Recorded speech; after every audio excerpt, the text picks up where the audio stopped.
দুদকের মামলায় সাজাপ্রাপ্ত শেখ হাসিনা সহ অন্যান্য আসামিকে দেশে ফেরাতে পররাষ্ট্র মন্ত্রণালয় সহ সংশ্লিষ্ট বিভিন্ন দপ্তরে যোগাযোগ করা হচ্ছে বলে জানিয়েছেন দুদক মহাপরিচালক। তিনি জানান, সাবেক স্বরাষ্ট্রমন্ত্রী আসাদুজ্জামান খান কামালের পরিবারের বিরুদ্ধে ২০ কোটি টাকার দুর্নীতির মামলায় চার্জশিটের অনুমোদন দিয়েছে কমিশন। এছাড়া সাবেক ডেপুটি স্পিকার শামসুল হক টুকুর বিরুদ্ধেও পৃথক মামলা দায়ের করেছে দুদক।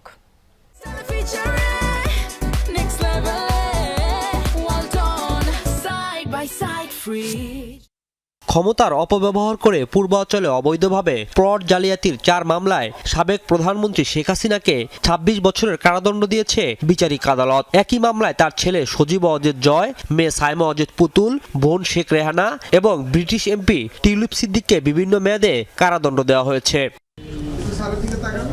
দুদক মহাপরিচালক জানান, পলাতক সাজাপ্রাপ্ত এই আসামিদের ফেরাতে পররাষ্ট্র মন্ত্রণালয় সহ নানা পদক্ষেপ গ্রহণ করেছে তারা।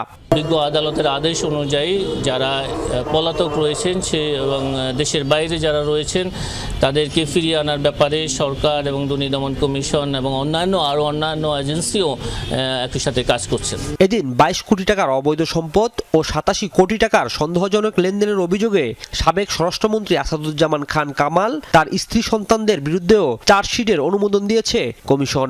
তদন্তে আগত ৩ জন আসামি তাদেরও এই অপরাধলব্ধ অর্থ স্থানান্তর, রূপান্তর এবং হস্তান্তরে সহায়তার অপরাধ তদন্তকালে প্রমাণিত হয়েছে।